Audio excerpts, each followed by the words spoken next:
Welcome to Keep the Vision. Make sure you like, comment, subscribe. Share the channel, hit the bell notification. Hype the video. The real MVP, Caitlin Clark. Clark Show, baby. Let's go. Let's go. Who got something to say now? Who got something to say now? It's real quiet out there. It's real quiet out there. Caitlin Clark breaking more records, destroying Paige Beckers, destroying the Dallas Wings, showing why. Oh, that's the 11th. Did that look like the 11th best guard to y'all? Did that look like the 11th best guard to y'all? I think. Does she really look like the 11th best guard to you? I think the locker room suddenly went completely silent, and Caitlin Clark finally reached her breaking point. She had carried the entire offense, put up incredible numbers, and created some unbelievable moments on the court, only to watch her own teammate nearly throw the whole game away. Chasing personal stats was starting to hurt everything Indiana was trying to build. Caitlin clearly looked tired of staying quiet while individual achievements were being placed ahead of team wins, and that growing tension quickly exploded behind the scenes. Beckers destroying the Dallas Wings, showing why. Oh, that's the 11th. Did that look like the 11th best guard to y'all? Did that look like the 11th best guard to y'all? I think not. I think not. I think fucking not. What are y'all talking about? Let's talk about it then, damn it. Let's talk about it. Caitlin Clark on a show versus the Dallas Wings. 20th career game with 20 plus points and 10 plus assists. No other player in WNBA history has more than 10. No other player in the history got more than 10. What we talking about? We got to get to the Caitlin Clark highlights. The conflict reached its highest point against the Dallas Wings in what was supposed to be a fairly simple game. Caitlin Clark entered the matchup determined to take control, showing incredible basketball IQ, vision, and shot-making ability. But while Caitlin was breaking down the defense with accurate passes and smart plays, Kelsey Mitchell seemed to be playing a completely different game, almost as if she had her own personal goal in mind. As the game continued, the difference between their approaches became harder and harder to ignore. And we counted in the chat. If you ain't a part of the KTV live stream during these games, you missing out. We had a ball. The chat was lit.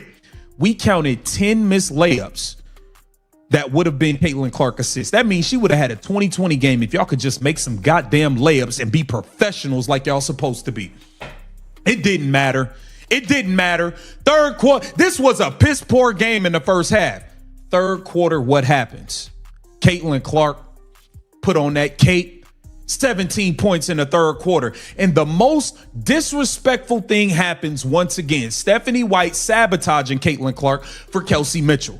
Caitlin Clark's got... Kelsey Mitchell appeared focused on keeping her 20-point streak alive, taking difficult shots and often ignoring the normal flow of the offense. Whenever the ball reached her, the team's momentum seemed to stop as she looked for another chance to score herself. She finished the game taking 21 field goal attempts, making only 9 of them, while going just 1 for 7 from three-point range. That kind of tunnel vision nearly erased the lead Indiana had worked so hard to build in front of thousands of fans. 17 points in the third quarter. And the most disrespectful thing happens once again. Stephanie White sabotaging Caitlin Clark for Kelsey Mitchell. Caitlin Clark's got 17 in the third quarter. It's about a minute and a half left. Caitlin Clark gets subbed out the game, not Kelsey Mitchell. Kelsey Mitchell was getting her. First of all, shout out to Paige Beckers. We're going to get into her stats. She dominated Kelsey Mitchell today. Kelsey Mitchell played the entire second half. Meanwhile, Caitlin Clark is getting subbed out as she's carrying the team in the second half. Make that make sense. And shout out to my bro, Angry Fan Sports. Shout out to Angry Fan Sports. This Kelsey Mitchell 20-point streak. What made the situation even worse was the clear favoritism from head coach Stephanie White on the sidelines. During the third quarter, Caitlin was getting hot, scoring 17 points and making the Dallas defense look completely helpless. Then, with around 90 seconds remaining in the quarter, White suddenly took Caitlin out of the game and sent her to the bench. At the same time, Mitchell was struggling badly and giving up easy points on defense, yet she was allowed to stay on the court for the entire second half without being taken out. In the second half. Make that make sense.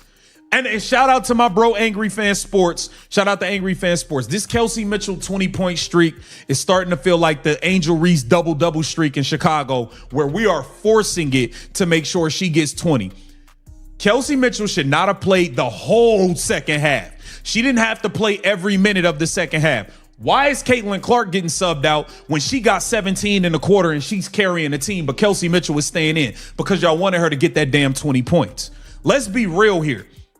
Kelsey Mitchell is not the MVP of this team. I gotta keep it real.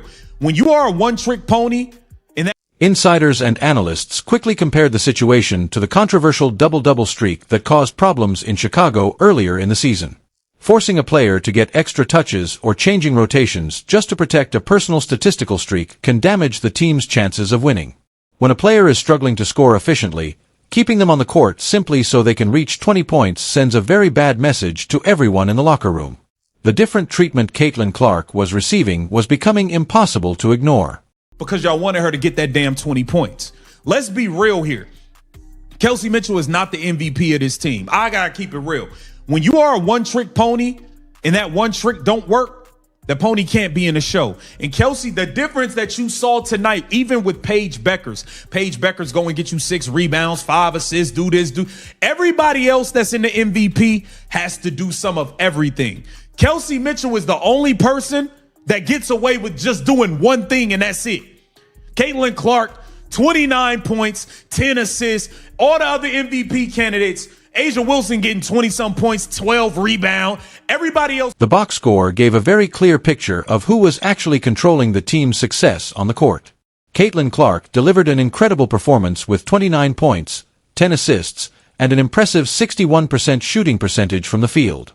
Even more impressive, she turned the ball over only once despite facing heavy defensive pressure throughout the game.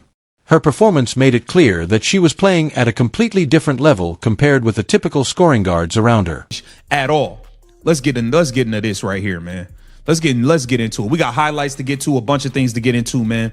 Caitlin Clark ties Caitlin Clark for the longest 20-point, 10 assist game streak in WNBA history. She ain't got other people records to break. All she can do is break her own at this point. That's all she can do is break all of her own records. That's it. The Clark Show. That's it.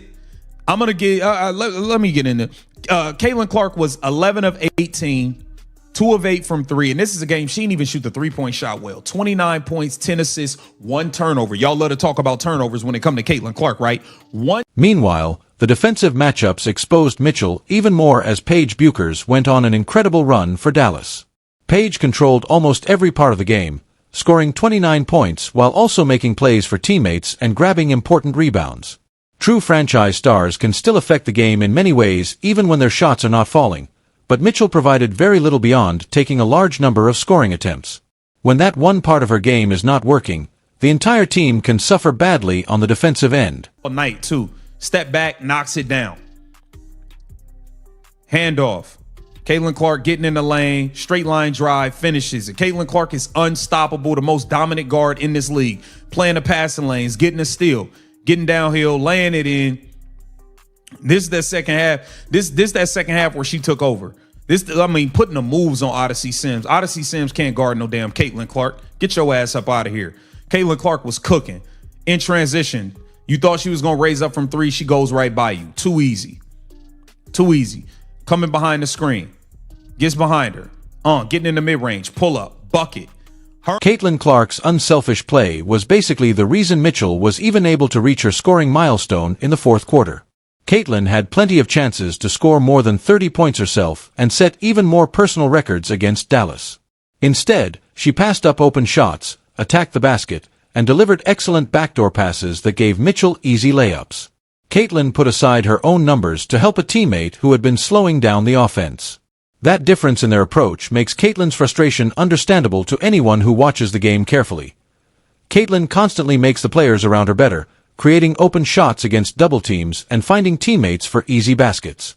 But instead of returning that same unselfish ball movement, the offense repeatedly slowed down whenever Mitchell tried to take over by herself. Caitlin is clearly trying to help build a team capable of competing for a championship, but winning a title becomes much harder when personal statistics become more important than team success. The missed chances created by Caitlin's passing were also shocking when you look closely at the game footage. Indiana players missed at least 10 easy layups that came directly from excellent Caitlin Clark passes throughout the game. Mitchell alone missed 3 wide-open chances near the basket that should have been simple points. If the team had finished those easy opportunities, Caitlin could have ended the night with an incredible 20-assist performance and possibly made even more history. Other experienced players on the roster also struggled to match the level Caitlin was showing on the court. Aaliyah Boston finished with a double-double, but she still missed several easy shots right underneath the basket after receiving perfect passes. After talking on podcasts about individual MVP storylines, her performance on the court left a lot to be desired. Caitlin needed her front-court teammates to control the paint, but instead, she often had to create and save possessions almost completely by herself. Other role players were also wasting Caitlin's accurate passes during important moments of the game. Lexi Hull missed a fast-break layup so badly that the ball nearly bounced all the way back toward half-court. Sophie Cunningham and Michaela Timpson also missed easy chances near the basket after Caitlin attracted the defense and created space for them. The lack of focus from the supporting players repeatedly forced Caitlin to take on more of the scoring responsibility herself. Even with all the mistakes and missed opportunities around her, Caitlin switched into complete takeover mode during the most important part of the third quarter. She crossed defenders over, knocked down step-back jumpers while moving in transition, and attacked the paint with non-stop aggression.